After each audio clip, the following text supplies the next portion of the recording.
One sentry was Hyrtacus' son Nisus, fierce in battle, nimble with arrows and a spear. He'd come from Ida's hunting grounds to serve Aeneas. His friend Euryalus was lovelier than any other of Aeneas' fighters. On his unshaven cheeks were manhood's first signs. Love bound these two. They dashed to war together, and now they shared a picket at the gate. Nisus asked, "Is it gods who make me want this, or do we make our deadly urges gods?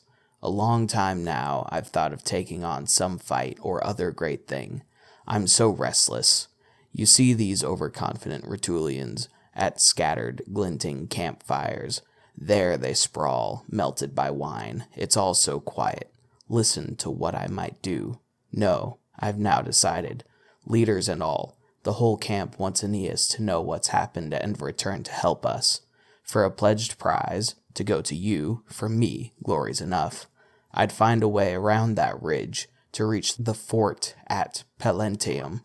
Euryalus, though overwhelmed by passion for praise, was prompt in answering his fierce friend. "You mean to bar me from this crucial mission and face the risk alone? That's not the way Opheltes, my war-hardened father, raised me in the Greek siege's horrors, in our struggles at Troy. And at your side, have I been like that in following Aeneas to fate's edge? I have contempt for daylight, and I count the honor that you aim at worth my life." Nisus replied, "I couldn't rightly doubt you, so may great Jupiter or any fair judge of courage bring me back to you in triumph. But if a god or mishap steals my life, a thing that you often see in such great dangers, I'd want you living, since your youth deserves it. And if my corpse is rescued or brought back, you'd bury it. If fate denies those rights, an empty tomb and gifts could honor me. I wouldn't bring such sorrow to your mother, since she, of all our mothers, followed you, indifferent to the walls of great Acestes." His friend rebutted this. "Empty excuses. My mind is made up. Nothing's going to change it. Let's hurry." And he woke the other sentries to take the watch in turn. They left their post, and side by side strode off to find their king.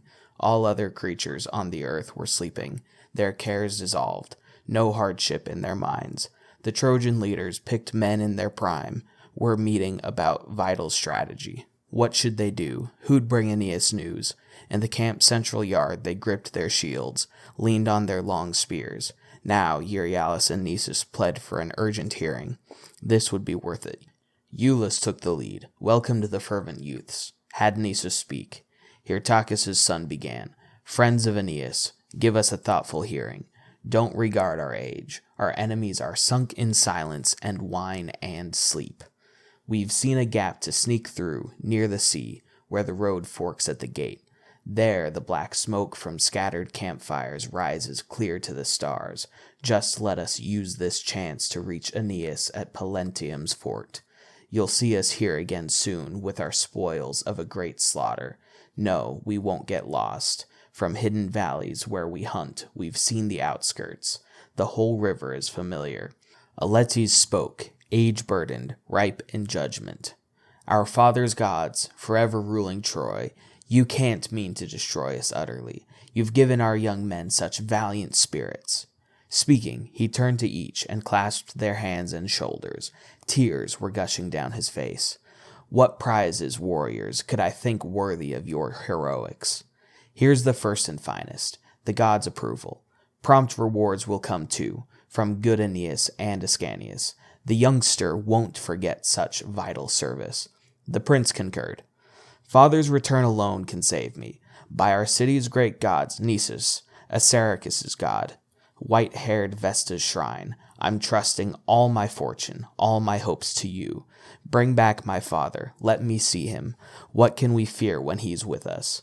I'll give you 2 well-made silver cups, deeply embossed, my father's spoil from capturing Arisba, 2 tripods, gold bars of standard weight, an ancient wine bowl from Sidonian Dido, and when Aeneas conquers Italy, claims kingship, and distributes all the spoils, you saw the horse gold-armored Turnus rode. Nisus, I'll set that beast aside for you. The shield and red crest, too, are yours already. Father will add his gifts. 12 hand-picked slave girls, all mothers, and 12 captives with their armor, and King Latinus's own estate besides. You, honored boy, who are closer to my own age, with all my soul I'll keep you as a friend, in everything I have to face, pursuing no glory on my own account without you. In peace and war, you'll be my foremost comrade and confidant. Euryalus responded, No time will come that shows me less courageous than in this enterprise, if only luck won't turn against me. But I ask one favor besides these. My poor mother of the old race of Priam wouldn't stay behind in Troy or King Acestes' fort, but came with me. I've kept her from my plans, however risky, and my goodbyes, your right hand and the night witness this, since I couldn't bear her tears. But you, assuage her loss, relieve her need. If I believe you will, I'll take my chances more boldly. These words struck the Trojans' hearts. They wept, and handsome Euryalus most of all, wrung by the thought of how he loved his father, he spoke. Be sure of everything this great task earns you. She'll be my mother, lacking just the name Creusa, and get no small thanks for having a son like you. However this turns out, I swear it by the life my father swore on. My pledges, if you don't return successful, are for your mother and your family. Weeping, he took the gold sword from his shoulders. The wondrous skill of Gnossian Lycaon had shaped the blade to fit an ivory scabbard. Mnestheus' hunting spoil, a lion's rough pelt, was Nisus's. Staunch Aletes traded helmets with him. The armed youths set out. All the leaders, both old and young, stood praying at the gates. Among them, handsome Euryalus, with the forethought and duty of a man before his time, sent many messages, but might as well have given them to misty wind to scatter. In shadowed night, they crossed the moats and sought the hostile camp.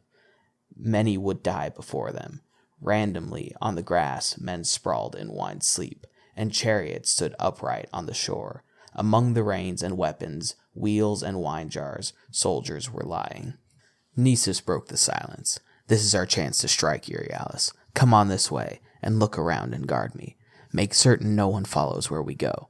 I'll lead you on a broad path, which I'll empty. He checked his voice, and made his way to Rhamnes the Proud, who happened to be snoring loudly in slumber, propped up on a pile of blankets.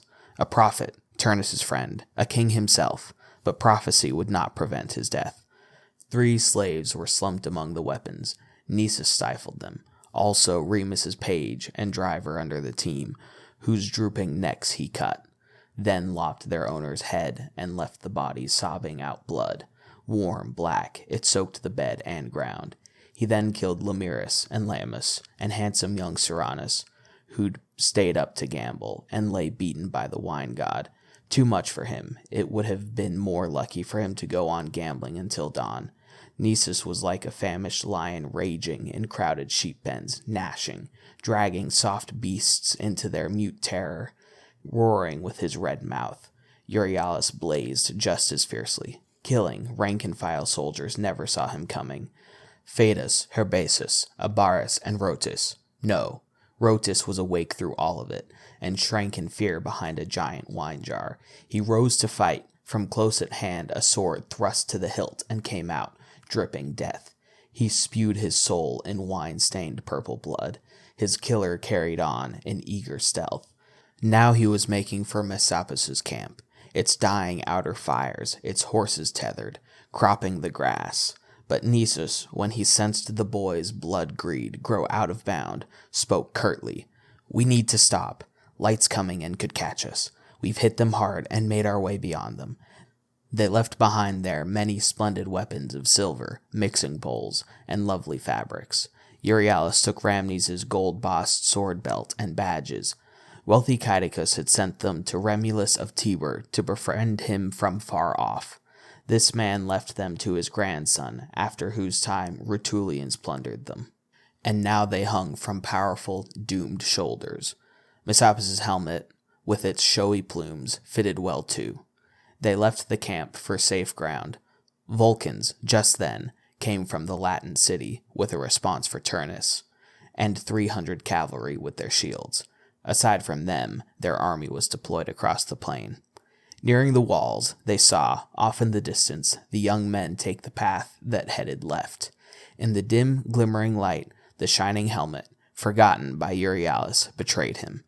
Alertly, Vulcans called, "Halt, men! Who are you? Where do you think you're going, and for what? Why are you armed?" They didn't try to answer, but rushed for refuge to the night-black woods. The horsemen knew the byroads. Splitting up, they blocked all exits with a ring of guards. The place was large and full of dusky holm oaks and rough brush. Briars choked it everywhere.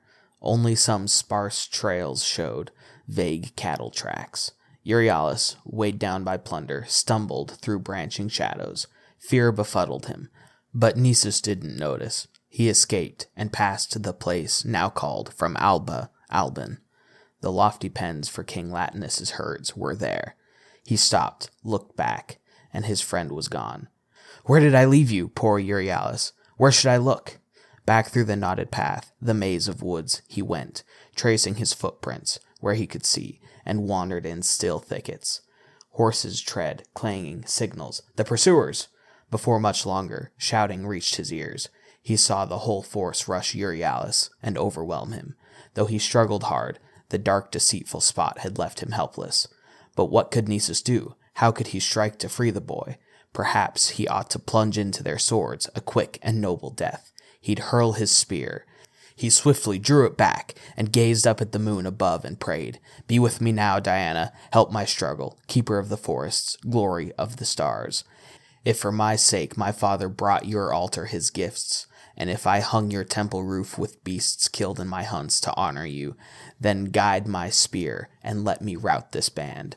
All of his body strained to throw the weapon of iron, which flew off, sliced through the shadows of night, went into Sulmo's back, and shattered, thrusting its splinters through his diaphragm. He writhed. Warm blood was spewing from his chest. Long gasps convulsed his sides as chill death took him. They looked to all sides. Nisus, now grown fiercer, poised a fresh weapon high up by his ear. As they stood shocked, the spear sang through the temples of Tagus and struck fast in his warm brain.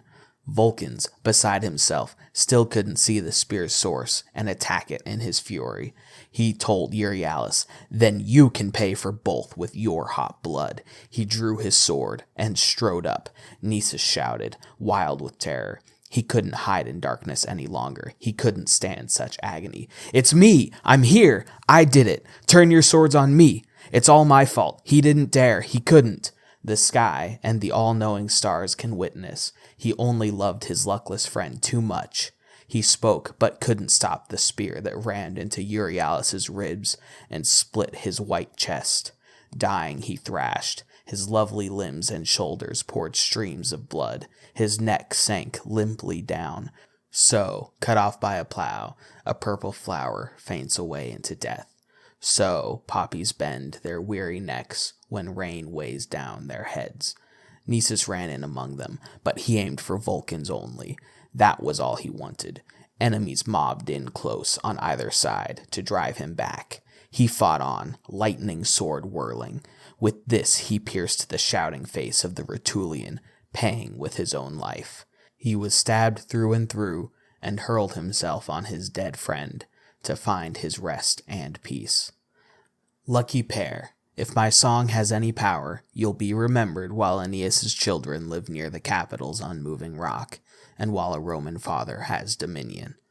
The plunder fell to the Rutulian cohort, who also, tearfully, took Vulcan's body.